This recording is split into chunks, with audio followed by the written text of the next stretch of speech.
Ready to pop the question? The jewelers at BlueNile.com have got sparkle down to a science with beautiful lab-grown diamonds worthy of your most brilliant moments. Their lab-grown diamonds are independently graded and guaranteed identical to natural diamonds, and they're ready to ship to your door. Go to BlueNile.com and use promo code WELCOME to get $50 off your purchase of $500 or more. That's code WELCOME at BlueNile.com for $50 off. BlueNile.com.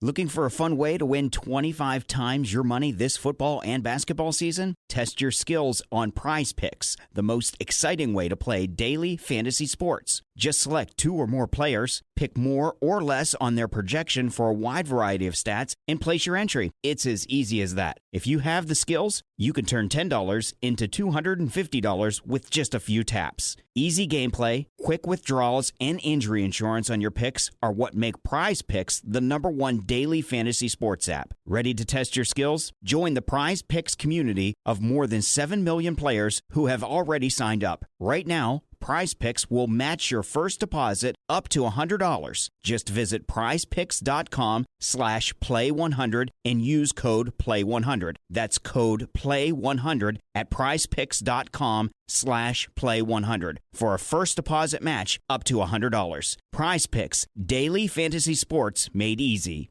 Hello, this is international football commentator Derek Ray, and you're listening to the Ranks FC podcast.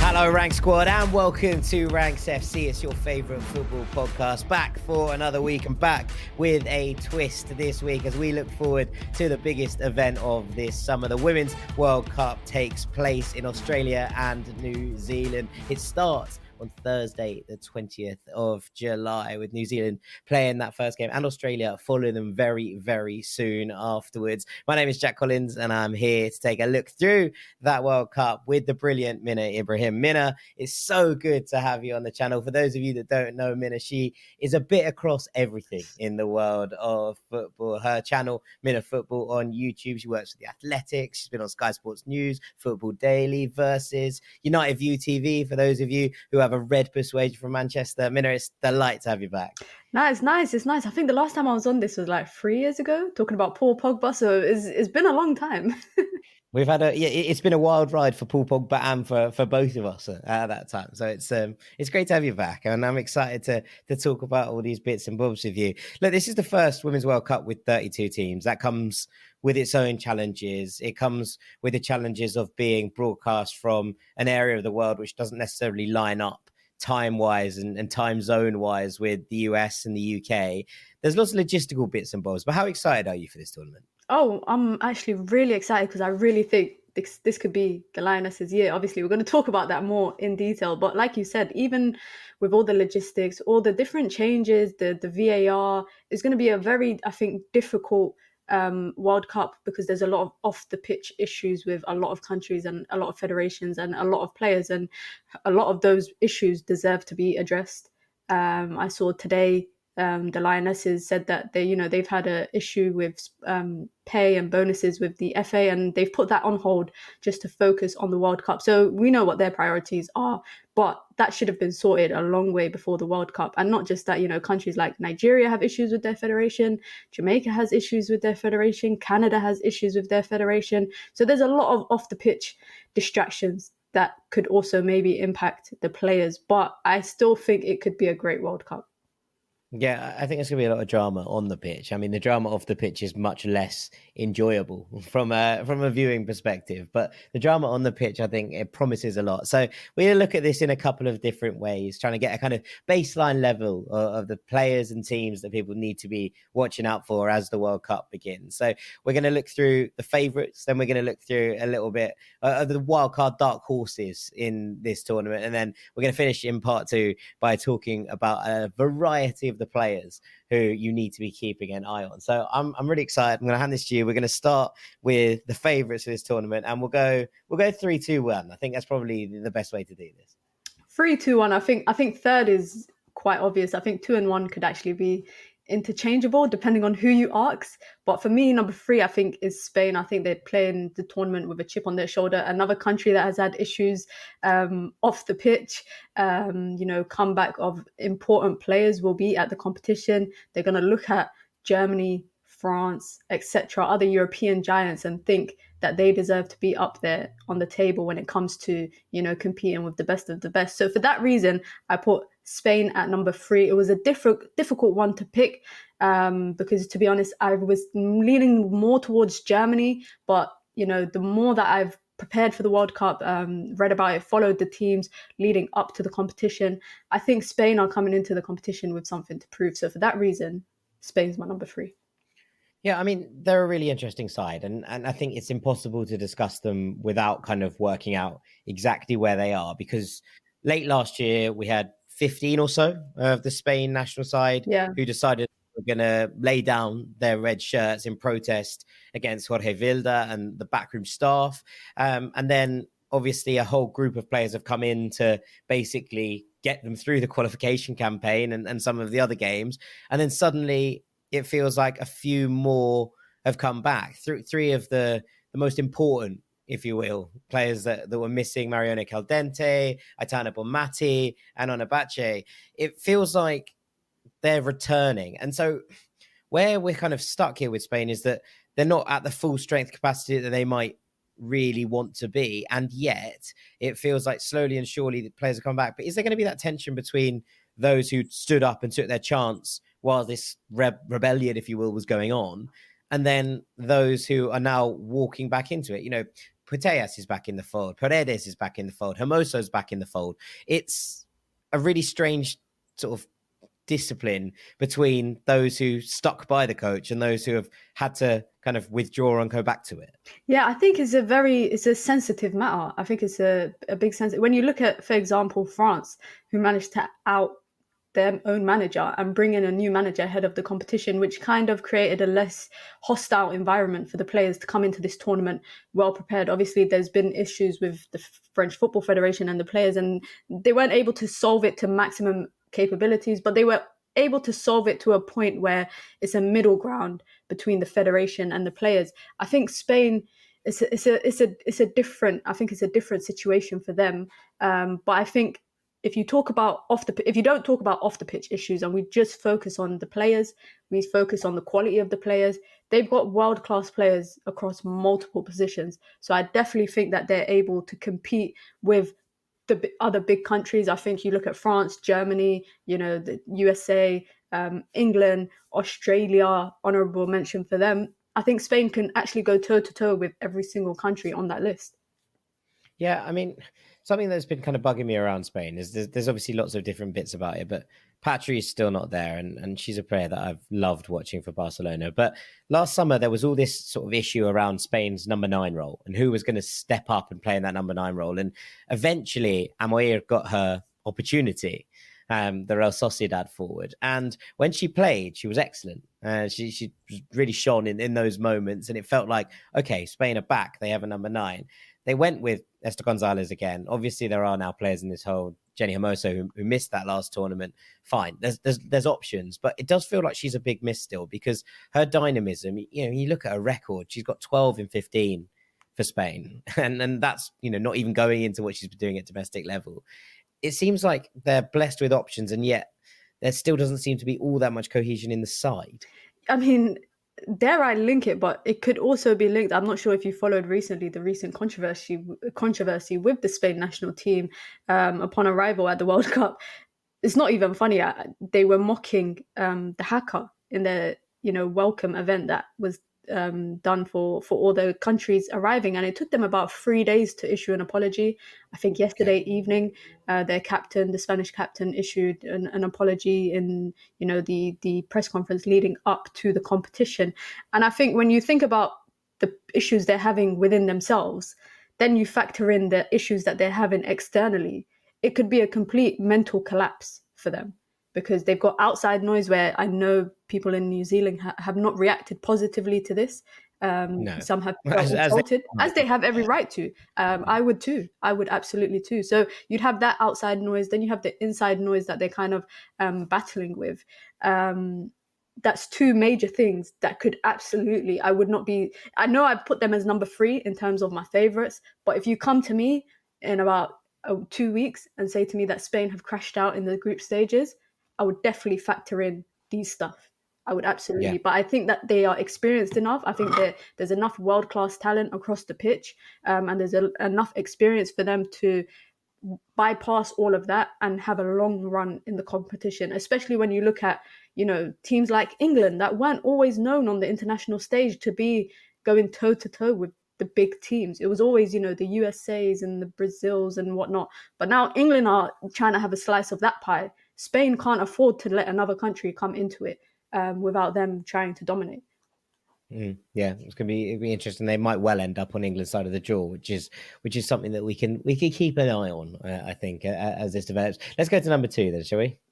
Number 2, I know some of the listeners might not be happy. I'm gonna go with USA. Wow. I know they're a big favorite for a lot of people. If you had asked me if you asked me last year before the Euros who my favorites would be for the World Cup, I would have said the USA. But I think that might give away my number 1. I think that kind of gives away who I put at number 1. But I do think USA are a force to be reckoned with. There's a few players that I like, one of whom we're going to discuss later in the episode. They've won it 4 times, reigning champions. There's absolutely no reason USA should not be in the final. There's absolutely no reason, unless it's the external factors that get to the players. But I feel like all the players going to the World Cup are experienced enough to kind of like block out outside noise and just fully like engage. I know a lot of countries have had their training camps starting from the beginning of July in Australia and New Zealand because of the time zone difference, the weather difference. They flew in a lot earlier in comparison to other tournaments. So I feel like if USA are not in the final come August 20, I will be shocked. Big time. Yeah, I mean, I think if they win their group, and that's not given the group that they've been drawn into, but it feels like that if they do win that, they'll end up on the side of the draw that should be It will favour them. Far more favourable, and that's it. I mean, the Netherlands are in that group; they're a good side without being exceptional. I think Portugal are in that group, that they're an okay side. We've seen Vietnam just be absolutely dismantled by Spain in their last game before the World Cup. So I'm not expecting all that much. And that's who the US will play in their opener. But it feels like a bit of a strange point for the USA in that this is a team that have a lot of players who have, won the last World Cup, who've won back-to-back World Cups, who are, defending a crown here. And yet it feels like a very different side from the one that was so dominant 4 years ago. And I think that's an interesting kind of place, because they played at the Olympics in Tokyo. They came 3rd, and suddenly it felt like, okay, right, do we need new ideas? And this is what I mean. 14 of this side have never been to a World Cup before. Back in 2019, I think that was 10 or 11. But even the ones who have gone and who are there are questions over, the fitness of Julie Ertz, who's just been recalled back into this side. Megan Rapinoe, who went off injured in the NWSL recently. Rose Lavelle, who hasn't played since April, if I'm not mistaken. There's a lot going on here that you're like, ooh, are the old school starting to filter out, and are the new school good enough to step up? Definitely. I think this is a moment for the younger players. I think this World Cup will be a World Cup of younger players. I think, I'm not an ageist, but, people under the ages of 23, maybe even 21, this will be the tournament for them to shine. And they've got the experience of Sophia Smith, who I think is a phenomenal player, one of my young players to watch at the competition. I think they've got defensive rookie, if you want to call it I wouldn't say she's a rookie person. She's a rookie because she's in her first year of her career, but I don't think she's a rookie in terms of her attributes and her abilities and whatnot in Naomi Girma. So I think the younger players would definitely have to step up, but there's absences, like you said, in some characters, because there's one thing having that ability on the pitch, and then there's the dressing room influence, and the ability to have experience and lead through example for those younger players. So it's finding that right balance of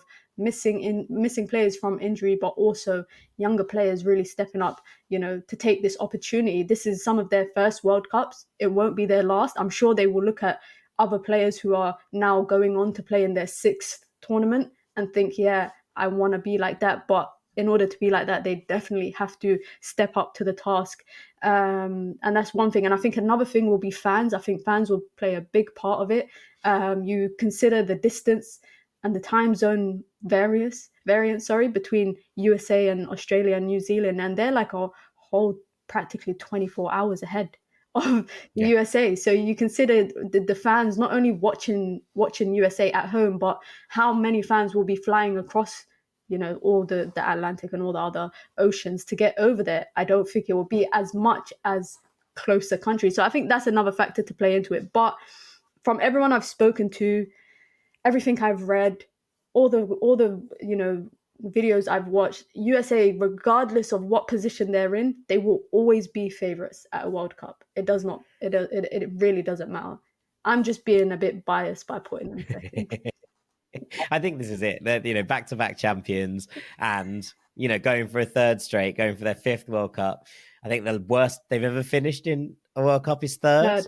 It's not a record that anyone's gonna shun. And so I think that what's interesting about this is where, if there is gaps in the armor between the two generations, and if that there is kind of a seamless linking of the younger players with the older heads, more experienced heads. You'd imagine Alex Morgan is going to start through the middle. Does that shift Sophia Smith out wide? Lots of questions about all of these things. And yet, every time the States turn up at a World Cup, they're favourites. That's just how it is. I do think that the gap is smaller between the sides, that we've seen recently. And I suppose that's probably why your number one is where it is. Yeah, no, 100%. And I think I lean more towards putting, my number one as my number one because of their most recent format and their manager, and a lot of off the pitch reasons and on the pitch reasons as well. But like I said, if you had asked me this a year and a half ago, I would have said USA will be my favourites.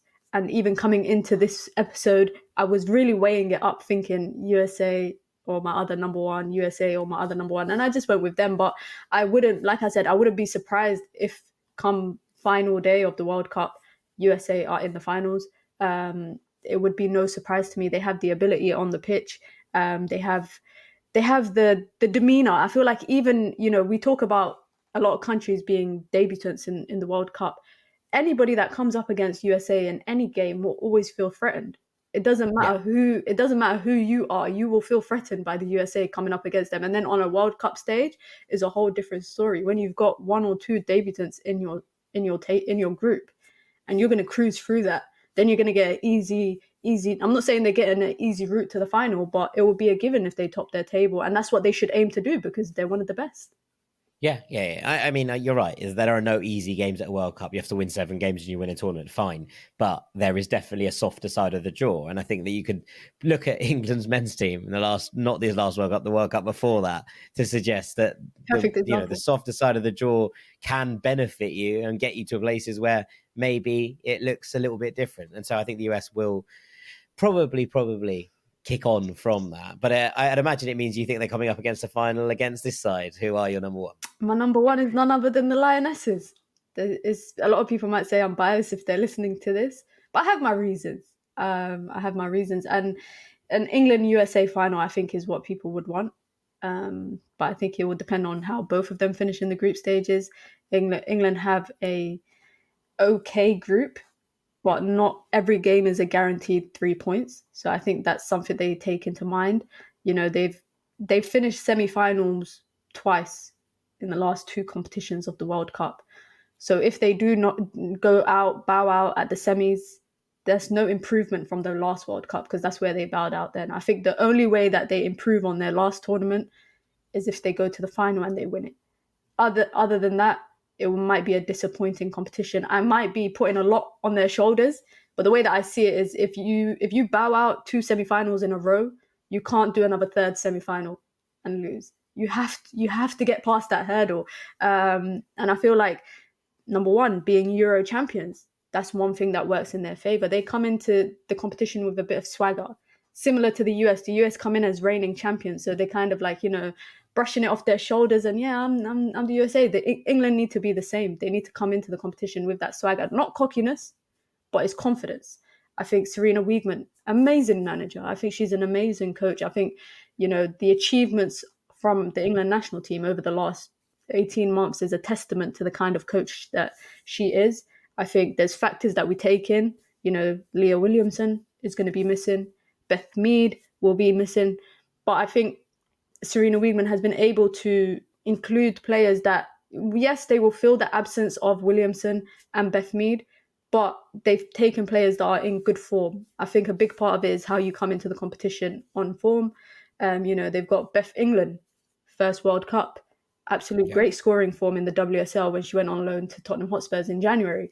Rachel Daly, top goal scorer of the WSL. She was playing as a fullback at one time. I was going to say, not playing left back like the Euros, you'd assume. She was literally playing left back last year. This year, she's playing up front, top goal scorer for Aston Villa, and she's an absolute nuisance. Any defender will tell you she's a nuisance, not only in the box, but even outside of the box. Her ability to drop deeper, link up with the midfielders, etc. But also, I think another important part is the bench. I think we saw it with the Euros, the ability to bring on the likes of Chloe Kelly, scored the winner in the Euros, Ella Toone, Alicia Russo, the impact subs, the super subs, if you want to call it. England are missing a few players, but I think, the depth that they have across the 22-23 women's squad is phenomenal, especially because of some of these players have come into the tournament in great club form. I think for me, the biggest player or the most important player for the tournament that I think, if anything, even Kira Walsh, I didn't even mention Kira Walsh. Anything that England do will go through her. She's that midfield maestro. But I think for me, the most important player coming into the tournament, and she will really show up, I think, is Lauren James. I think she's easily one of the most technically gifted players for England. Still young, still quite raw in some of her attributes, but one-on-one, no defender would want to come across her. So I think she's got that source, she's got that swagger. I think Lauren Hemp, another great player. I feel like the depth that England have across every position is amazing, and I didn't even mention they have the best goalkeeper in women's football right now. And that's there's so much going on. There's so much going on for the Lionesses, but I'm intrigued. There's kind of two sides to this. One of it is, as you say, the fact that this squad is so deep, and I think what's been really interesting is seeing Kira Walsh go to Barcelona, seeing Georgia Stanway go to Bayern Munich, and doing different things as they come into the kind of prime of their careers. Being able to move out of the WSL and experience that European style. I have no doubt that both of them start every single time that they're available to start, because that feels like the base from which England build. Now, who plays alongside them isn't quite as obvious, I think, at this point, but there's so much talent in this side, and there are injuries, and as you say, the Leah Williamson injury is massive. Not only captain of this side, but very much a rock at the back. Millie Bright, I don't think is going to be fit for this first game, so it's going to be interesting to see how she develops and plays that out, coming back from a relatively serious injury. We're seeing they're missing the likes of Fran Kirby, Jess Park, fine. But what is good about this is that Serena Wiegman plays a very obvious system. And I think this is something, we read about and we talk about, and there's lots of discussions around this. Does that make it easier for teams to slot back in? Does it make it easier that other players come in and have a very obvious place in which to play? And there are rotations in this side. You mentioned Lauren James there. Does she start or does Chloe Kelly start? And does that matter? They're able to do similar jobs and you're able to rotate, and it doesn't necessarily take anything away from this England team. Yeah, I think with the Lauren James, Chloe Kelly argument is interesting, because I think Lauren James would start. Chloe Kelly, I think, is the perfect player that you bring on against tired legs. The same argument can be made for Lauren James as well. That's why I was a bit shocked that Nikita Parris was left behind, because I think the season that she's had with Manchester United, she's proven that not only through her experience can she drag her team through, but she's also a problem for fullbacks, especially tired legs. So I was shocked that Nikita Parris was left behind. Then the Leah Williamson part is an interesting one, because you look at the back line that we have, and whether or not Millie Bright starts or not for the opening game, I think England will be okay without her for the beginning phase. I think what they'll be missing is the leadership qualities. But that's another reason why I was shocked that Maya Le Tissier was left out of the England team. Again, not only is she a talented centre-back, her ability to play passes through, from the backline position is something that England could easily utilise from, whether they're against a low block team, whether they're coming across, a team that are pressing and it's difficult to pass through the lines. Having a centre-back that's able to so confidently play balls that we've seen her do time and time again for Manchester United in the past WSL season, I was quite shocked to see her leave. People might say I'm being a biased United fan by mentioning the United fans that have been left behind, but even if we talk about Beth England, I think her involvement will be interesting. In the run-up to the World Cup, we've seen that she has not been involved that much in friendlies. I think she's a different type of striker to Rachel Daly. I think even Alicia Russo probably won't be in the starting lineup. I think she will be a bench option. But if I'm looking at the England team and it's the quarterfinals and it's 1-1, who will I look to on the bench to provide me a goal-scoring threat out of Beth England and Alicia Russo? It's more likely I would lean towards Beth England, because she's just a pure striker. She's, if you watch the WSL this season for Spurs, even though they were having a difficult season, she was scoring record number goals for her career in a team that was fighting relegation until about the last 2 weeks of the season. Alicia Russo changes her game a little bit. We've seen it with Manchester United. It'll be interesting to see how we see it with Arsenal. But she's the type of striker that likes to drift wide, likes to come deep. And I think in the World Cup, you just need pure shooters, especially in that front line. When you've got wingers like Lauren Hemp, Lauren James, who will be cutting in, who will be going 1-for-1 against their fullback. You need someone in that box that's just going to get on the end of whatever goes into the box. So I think for that reason, it'll be interesting to see how the starting lineup goes. We know that Serena Wiegman doesn't like to change her starting 11. She had the same starting 11 throughout the entire Euros. So I anticipate that whoever starts on match day 1 come Saturday, I think that might be the starting 11, as long as there's no injuries throughout the tournament. Let me ask you then, who do you think starts? I'm going to assume that Millie Bright's out, and obviously Leah Williamson is out. Does Alex Greenwood come in as left centre-back? And where does that leave the rest of the back four? I'm still salty that Maya Le Tissier was left home, because if you asked me this and she was actually, if she was called up, I'd say it would be Maya, but I think it would be Greenwood. I think with the World Cup, experience is key. That's why I even feel like maybe Lauren James might not get the shine that I think she will get. I think experience will be key. So I think Greenwood will probably start. Okay. Alrighty. Well, there's England. They are Minna's favourites to win the World Cup. This will come back to bite me. It's very exciting. I know this will come back to bite me.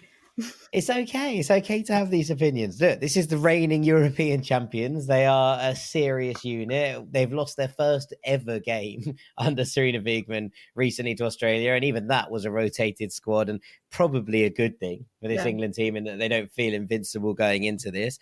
I think it's a perfectly reasonable shout at this point. If there was a dominant force somewhere else, I would be like, maybe not. But I don't think there is, in the way that there has been in recent years. I'm really intrigued by this France side. I think I would have maybe had them in my list. And obviously, as we kind of alluded to in the Spain segment, that move that saw the previous manager removed and Hervé Renard has come back in. He's brought back some of the old guard. Wendy Renard's back. Eugenie de Sommer's back. There's a lot of really interesting characters, but I think the big one is Henri, who comes back into the middle there. And it just feels like France have gone backwards or taken a couple of steps backwards just to reset. And I don't mean that in a negative sense or going backwards in terms of progression. I mean that they've just gone, okay, maybe we just got rid of a few faces too early. And I think that maybe they've got a point to prove. They've got a chip on their shoulder. And in Renard, they have a man who has done some miracles in both the men's and women's game at international level that I'm really excited about having a look at as well. Right, after the break, we're going to be talking about some dark horses. Don't go anywhere.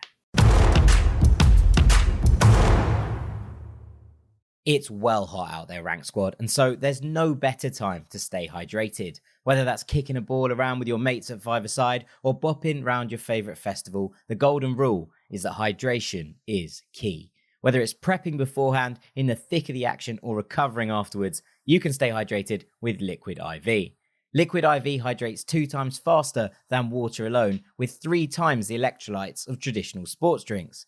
I've started using this stuff on Monday nights down at Five-A-Side, and after all the big weekends that have dotted my summer landscape, and I tell you, it's a joy. You don't keep your skin looking this good by accident.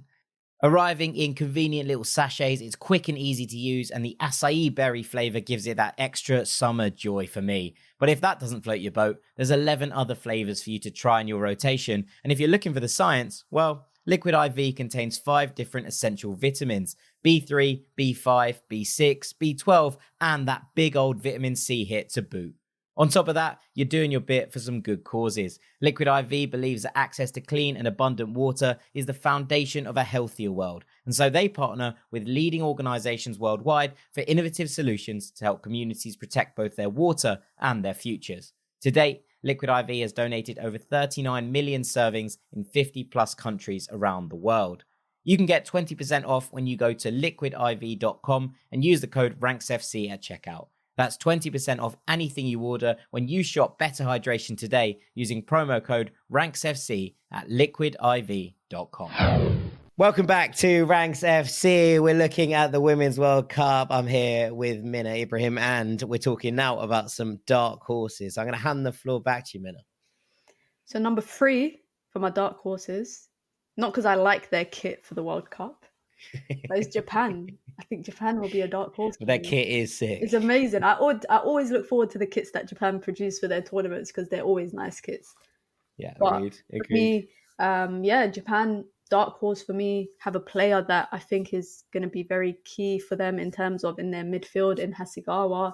I think for quite some time, it's interesting with the Japan national team. I feel like in women's football particularly, they look at Japan as a softer side in comparison to the physicality of, the likes of Colombia, maybe, the likes of England, USA, Brazil, France, etc. But I do think Japan will have an interesting group. They have a group they can definitely get out of. I think they will be my underdogs. Yeah, I mean, it's obviously not a home World Cup, but it's in the time zone. It's travelable. The Japanese fans always travel well to international tournaments. And I think what you said there about the physicality of it is something that we've seen shown kind of by Japan at men's tournaments as well, right? That's just something that's often leveled at them as a nation. And yet they seem to just belie those expectations time and time again. 100%. And like you said, I think fans' time zone, big part. That's why for me, when I was talking about USA, I thought that might be a factor to play into. And, we've seen it with the men's national team. They travel to Qatar, they travel in their numbers. It's not a secret. And I think one thing that Japan are struggling with right now is the support for women's football. So I think that could be a hindrance to it. But that's a similar issue that quite a few countries are actually facing when you think about, some other debutants in the World Cup, such as Morocco, etc., are struggling with supporting their women's national team as much as, they support the men's team. So I think that's one thing. But I feel like across their starting 11 and just the moment, I feel like when you come into a competition and you're not the favourites, but you're also not the team that people expect to get battered, I think you find a middle level to kind of find yourself in. And I think that's where Japan find themselves. Yeah, it's been a bit of a strange period. Obviously, they won the World Cup in 2011. They got to the final in 2015. Both finals against the US.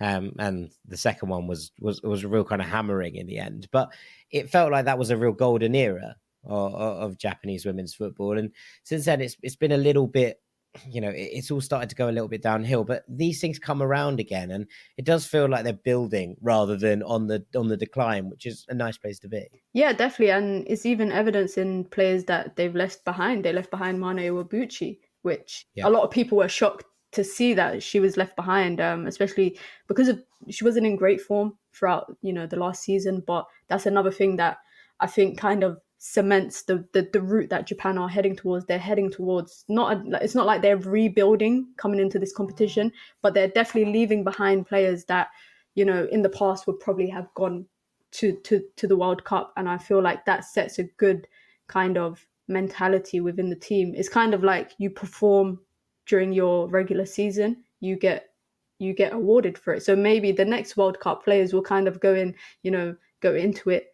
the prior season before the World Cup, they'll go into it thinking, I need to be in form because otherwise I'm getting left behind at the World Cup. So I think that's a good way to look at it, because if you look at other teams who probably would have risked a spot for a player who's not in form and left behind someone maybe less experienced at international tournaments, I don't lean towards that. But I do think Japan have something for the football fans. Yeah, agreed. I agree. I really like this as a pick because I think that this is a young side. I think there's a lot of kind of wild cards in here. I know a lot of people are really excited about Oba Fujino. Like there's a lot going on. And I think that there's plenty of fun to be had. And as you say, like this group and the kind of route that they've got, if they get going, it feels like they could really catch fire. And I think that's a cool kind of place to be for a dark horse. So I like that pick a lot. Who's at number 2? My number 2 is co-hosts Australia. Anywhere that Sam Kerr is a threat. I, as a United fan, know that for sure. Just give it to Kerr, eh? Yeah, just kick the ball up and just let her deal with it. Seems like that's what Chelsea did quite a few times against United this season. And it worked. But for that reason, I'm putting Australia number 2. I think being co-hosts, having home advantage is a major thing, especially when you're that far on the other side of the world. The stadiums are going to be full of, locals.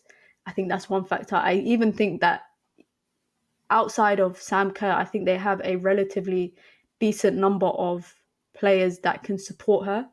Obviously, she will be the star of the team. Like many other teams who have that 1 or 2 superstar, she's the face of women's football on this side of the world. I don't think there's anybody that can, you can't mention women's football in England and not mention Sam Kerr. You can't mention women's football in Europe and not mention Sam Kerr. You can't mention women's football globally and not mention Sam Kerr. Not just, talking about her commercial likability, but even her as a player. I think every back line that she comes against will have problems. Whether it's her taking a shot from 30 yards out, whether it's her dribbling at a player, whether it's a ball going over the top, which we'll probably see a bit of coming from Australia, a ball over the top to Sam Kerr. With her speed, nobody's catching her. So I think that for that reason and the group that they have, they should be able to get out of the group, and I think they will probably get to the knockout stages. I'm just not sure what stage of the knockout stages they'll get to. Yeah, I think that so much depends on how much service they can give to her. And look, there is obviously problems with an over-reliance on a star player. We've seen teams struggle with that at all levels. And you look at that Chelsea team, and yes, Sam Kerr, I think, is probably, rightly so, the ultimate star of that team. She is one of the best players in the world and has been for some time. But when you kind of look at it, you go, right, who's bringing the kind of service, who's bringing the ammunition? But actually, the team that is built around here feels like it's actually got a lot better in terms of dealing with those kind of pressures. I really like Kyra Cooney-Cross in the centre of midfield, and Caitlin Ford up alongside her has had another season for Arsenal where you go, right, yeah, a serious partner for her to be able to play off. And yes, Kerr feels like the talisman, but when all's said and done, there's more to this side than just her. 100%. And even the group that they're drawn in, obviously I mentioned home advantage, but I don't think there's a clear winner in their group, because I think anybody could. It's the Republic of Ireland. It's the Republic of Ireland. I don't know. I have some hope for the debutants in the World Cup. I don't know why. And I think, Republic of Ireland, Nigeria, Canada, Australia.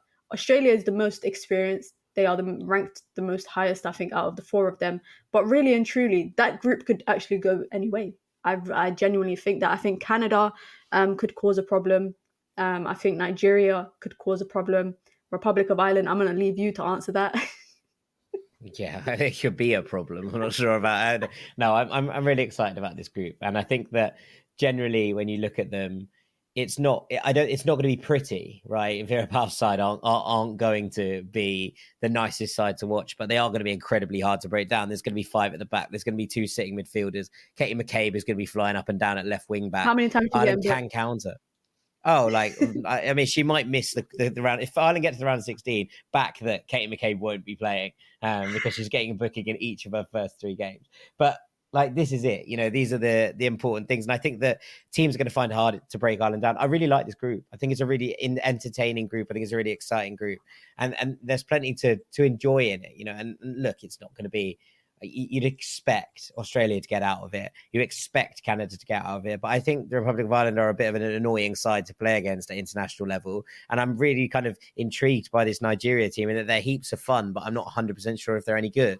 And that's kind of where I'm left with it. Yeah, that's why I'm saying that for me, Australia out of the four of them is, I think, I wouldn't say it's guaranteed for them to get out of the group, but, it's the World Cup. Anything could happen. But you'd expect them to get out of that group quite comfortably. You mentioned, Nigeria, another country that has off the field issues with their federation. Canada, another country that has off the field issues, and Republic of Ireland, debutants, the rookies of the group.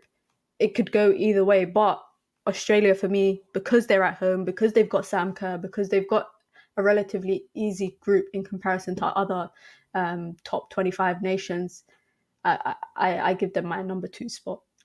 Yeah. Okay. All right. And that leaves us with the number 1, which I'm excited to hear. My number 1 is none other than Norway. I think they are a serious dark horse. Not only are they a dark horse, I think they will make it the furthest out of the 3 that I mentioned. I would be shocked if they did not get as far as possible that they can. You look at their group, number 1, they've got a decent group. They've got New Zealand. Again, I wouldn't be threatened by them, as even though they're co-hosts with home field advantage. They've got Switzerland, okay team, and then they've got Philippines, another debutant country. Norway have great players, I think, across that front line that they have.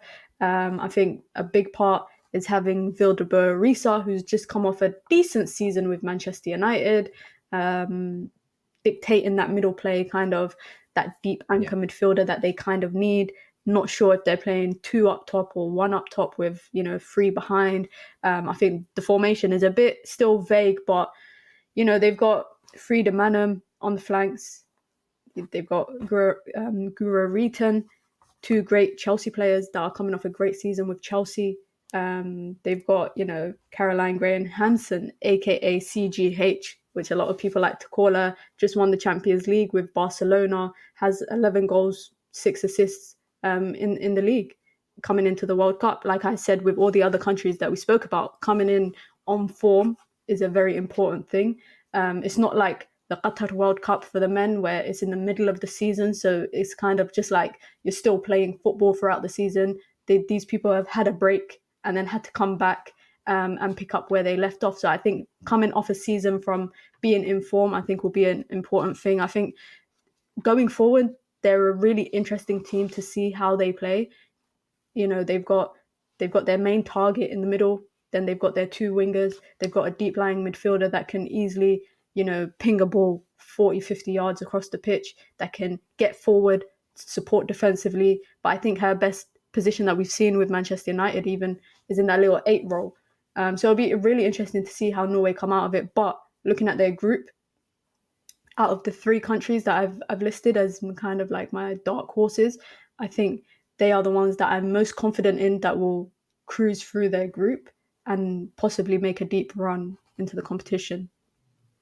Yeah, and I think this side, you look at it, and obviously I think people will remember that they lost 8-0 to England in the Euros, which was one of the weirdest games of football I think I've ever watched.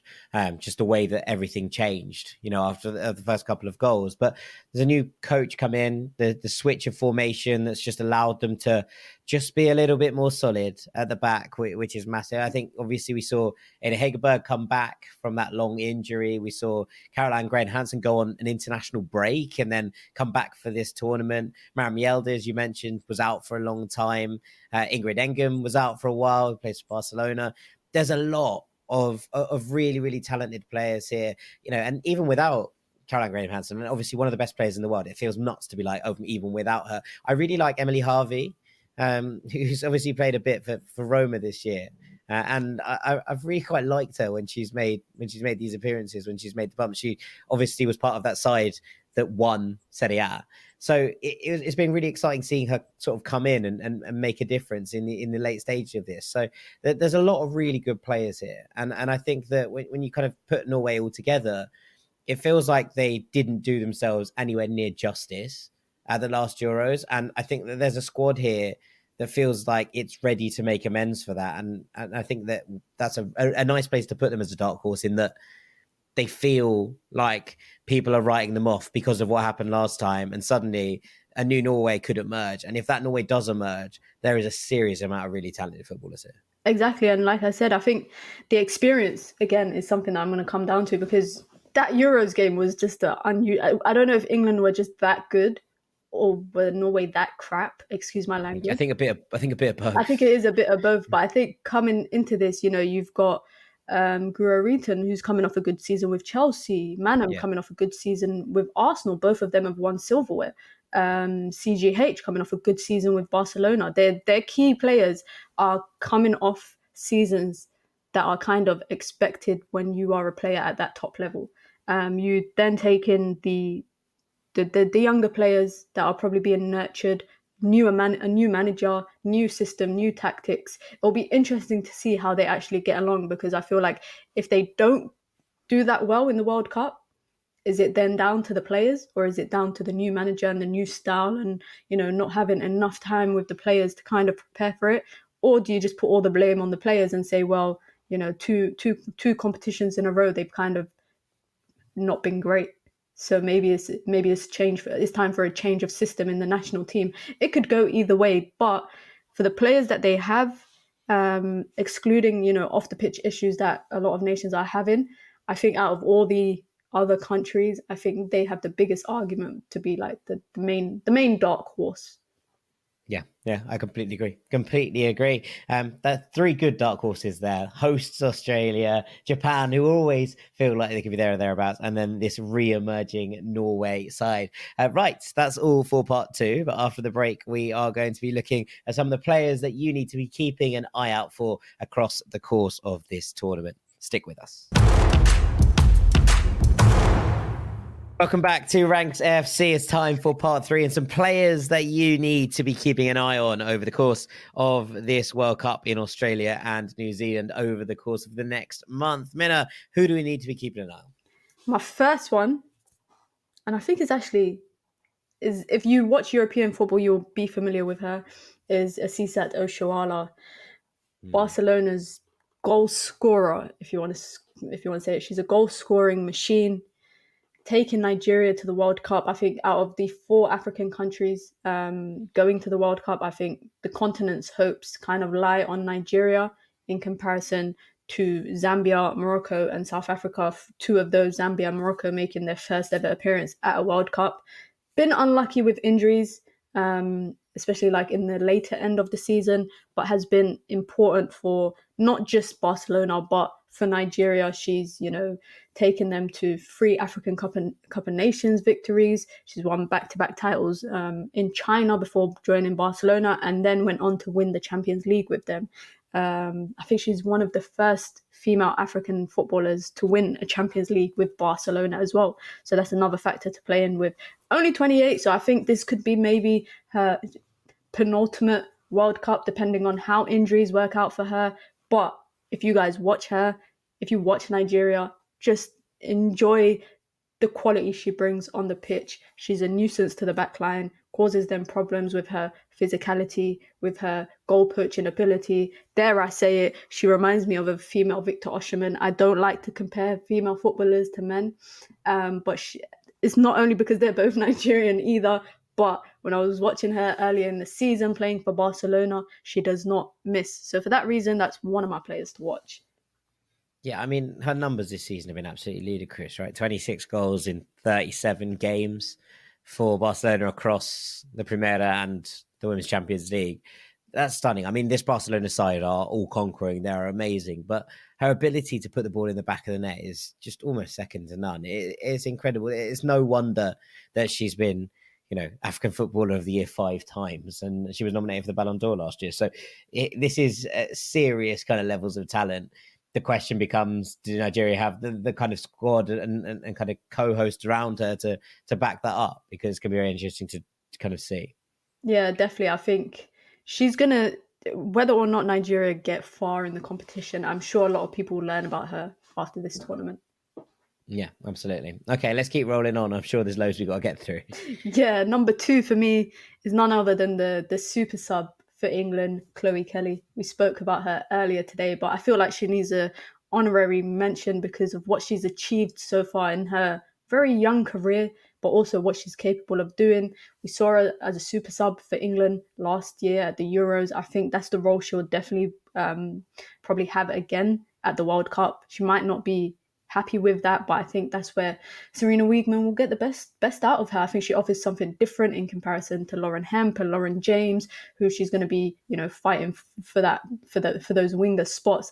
But her ability, I think her playmaking ability really goes underappreciated in comparison to what the other wingers are able to do. She's able to take on her fullback just like she is. The rest are.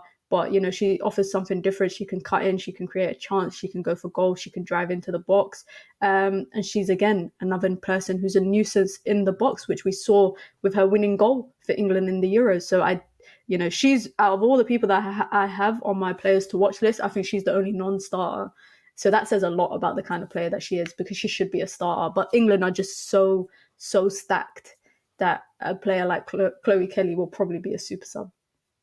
Yeah, I mean, she's just such a wonderful footballer. I love, she scored so many ridiculous long range goals this year. She just keeps like pulling them out of the bag week on week. And it's like, how does she keep doing this? And where does this end? But it feels like when England needs someone to turn to, she's the person that seems to get it done on such a regular basis. And look, I have a major soft spot for Chloe Kelly because she comes from the same part of the world as me, and her brothers get their hair cut in the same barber as me. So she's always going to be high up on the list of people I'm willing to give more and more and more love to. But yeah, shouts out Chloe Kelly, shouts out the entire Kelly family, in fact, and hopefully it's another good tournament for Chloe, repping West London out in Australia. So represent.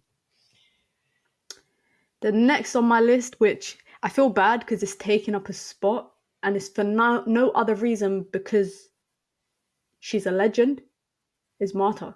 I can't talk about the World Cup and not talk about Marta. But she is a legend. Legend. Why wouldn't you be able to speak about her? Of course. There's 2 players in Marta and Christine Sinclair that will be playing at their 6th World Cup.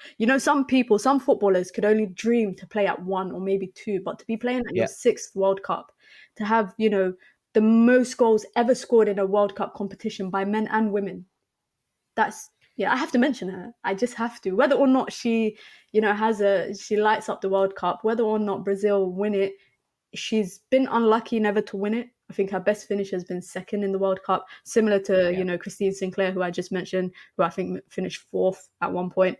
But 20 games in the World Cup, 17 goals, 37 years old, 6th World Cup. A nice bow out story would be that Brazil win it. I'm not sure how likely that is. So nice.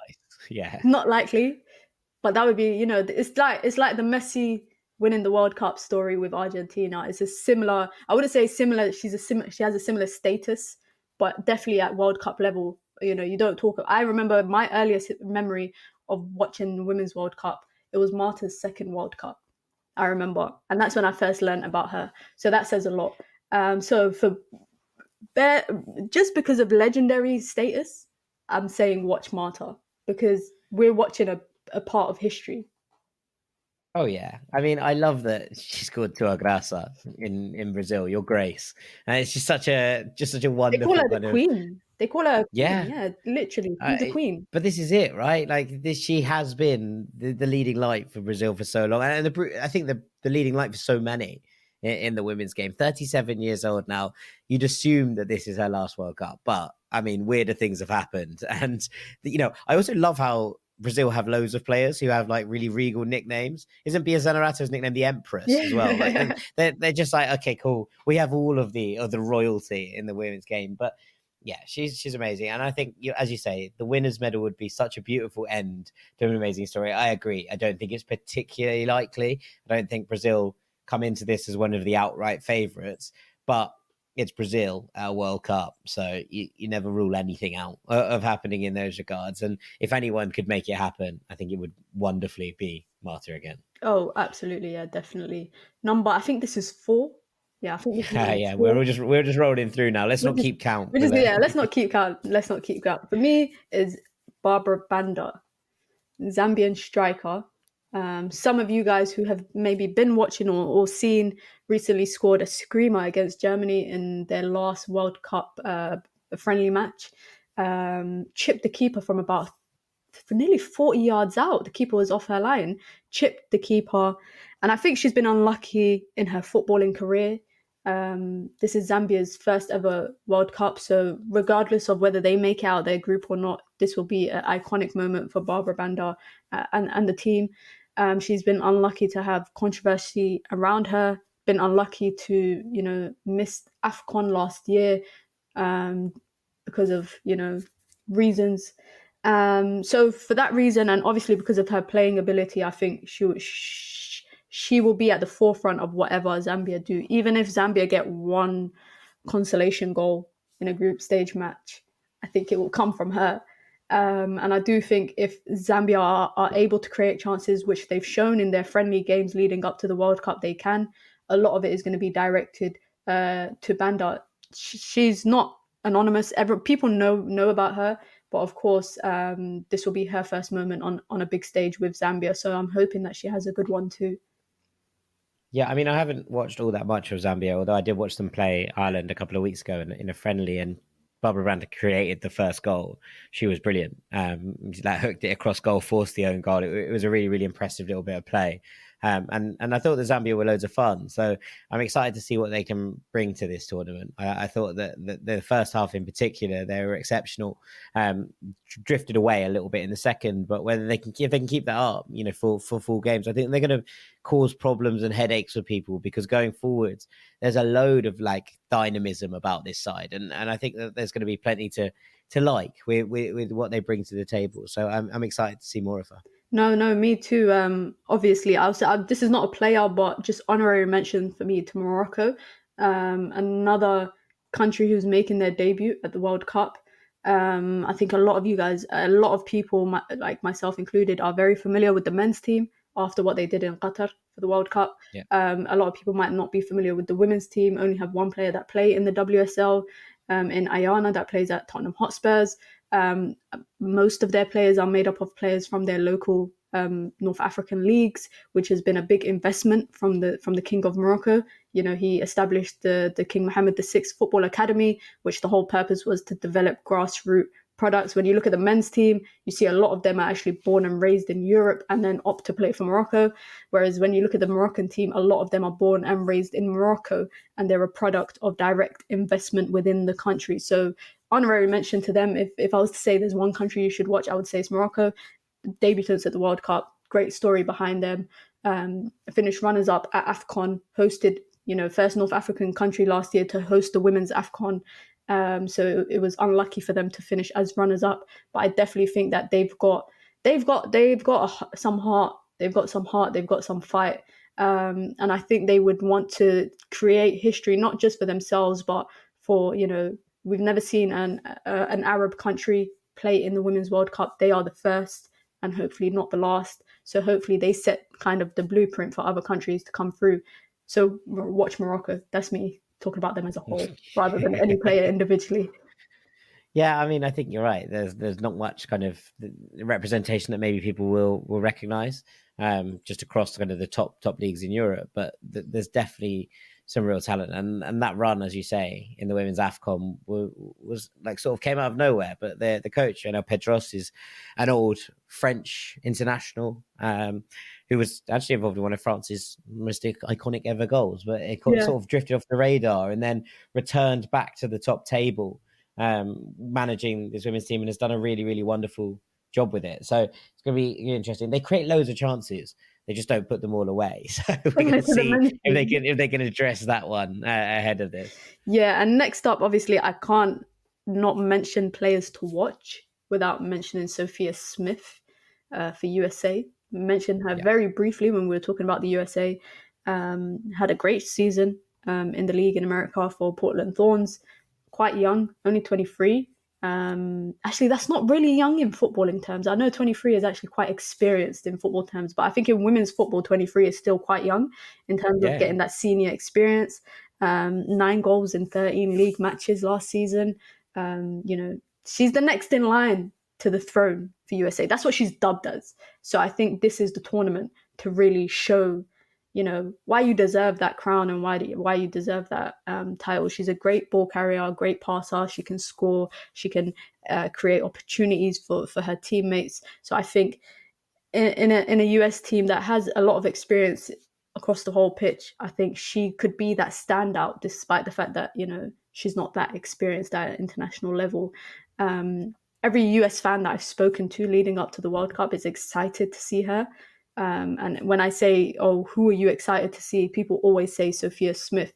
I don't know if you remember last year, but leading up to the Lionesses in the Euros, after the Lionesses win, I think Alicia Russo was kind of the face of women's football for England.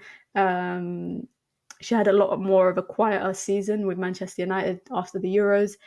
I think that could be that for Sophia Smith. I think she could be the face for USA, whether or not if they win it or not. I think she could definitely be the face. So she's another player to watch.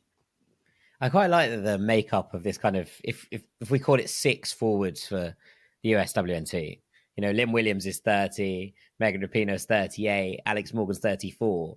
It's like the old guard. And then suddenly underneath them, you've got Sophia Smith, 23, as you say, Alyssa Thompson, 18, and Trinity Rodman, 21. You're like, okay, there's a real sort of 3 and 3 here. And it's going to be really interesting to see how that develops and how they line up. I've loved watching Sophia Smith for the Thorns. I mean, she was last year's NWSL MVP, as you say, and just her goal scoring ability from that number 9 role has been remarkable, but her ability to also drop deep and link play and make things happen outside the box has been so smart. She's such a lovely player to watch. I'm really intrigued to see how the shift wide looks. Now, I know that she's been doing it with some regularity for the US WNT because Alex Morgan remains the main threat through the middle.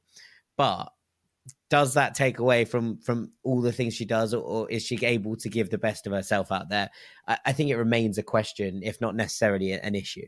Yeah, and I think, like you mentioned, that 6 options for USA is like, it's kind of like the passing of the torch. That's what I feel like it is. It's like the older players passing it on to the younger players, and I think a lot of England fans were not happy with their last run-in with the USA at the World Cup. So I think you look at the more older players, the more experienced players, I think, the younger players could definitely take a lot from them. We could call it the passing of the torch because essentially that's what it is, really. Yeah, I mean, talking to the US, I just shout out to Rose Lavelle, who remains like my favorite player in the entire world. I love her so much. I loved her boots when she released them with New Balance. I love her social media accounts. She's just great. And I just hope that injury doesn't curtail her tournament too much because her minutes have been so limited. But I really hope that this is another tournament where she can establish herself. Obviously, scored that ridiculous goal in the final last time out, kind of sort of announced herself on the world stage, and just feels like this was the tournament for her to be like, okay, I'm the main gal for the US now. I'm the number 10. The play goes through me, everything, and the injuries just set that off a little bit. So I'm really hoping that Rose can shine again because I think she's great. A special shout out to USA as well because they had the best promo video announcing their squad. Oh, yeah. I don't think anyone's touching USA when it comes to that kind of stuff. It's kind of cool. Yeah. I like that stuff. Yeah, it's great fun. Great fun. We got any more? Or last one for me, because I can't be talking about strikers and not talk about Khadija Bunny Shaw. Yeah. Obviously, Jamaica, I think expectations are not that high for the national team. The Reggae Girls got great players, I think, across, that squad that they're bringing. Khadija Shaw lit up the WSL, will carry Jamaica on her back. Finished second in the scoring race, just behind Rachel Daly. Signed an extension with Manchester City, just before the World Cup. So we'll be seeing her a lot more in the WSL as well.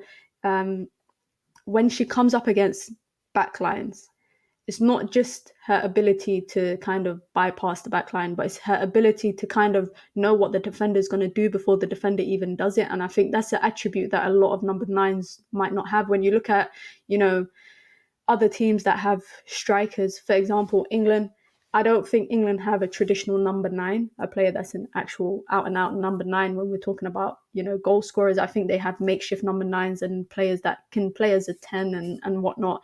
Alessia Russo, who can drop deep. But a striker who's purely focused on just scoring goals is what Khadija Shaw does. And we've seen it with Manchester City. We've seen it, when she's playing with Chloe Kelly, Lauren Hemp, their ability to get the ball to her feet and just let her do her job is kind of how she's flourished. I think Jamaica will probably aim to do something similar. A bit more, I would say they are experienced in comparison to the lower ranked teams. They're not the lowest ranked team coming into this World Cup. But I think if they do create chances, it will all be through Khadija Shaw. I expect her to score at least one screamer. Just one. Just one. Just one. But she gets a lot of goals in the box, in that 6-yard box and around the box. I think we talk about players to watch and everything. I'm sorry, this is just me going on a tangent, but I think VAR will be a big part of how the tournament is kind of observed by fans. The last World Cup had so many stoppages because of VAR.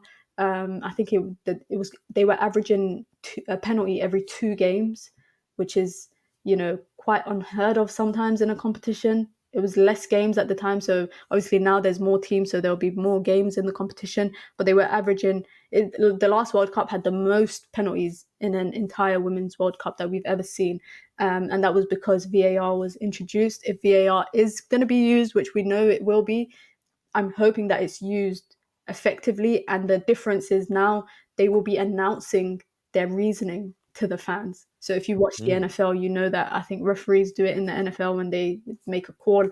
So they'll be doing something similar. It's a trial that they're trying to see how it can be used at international games.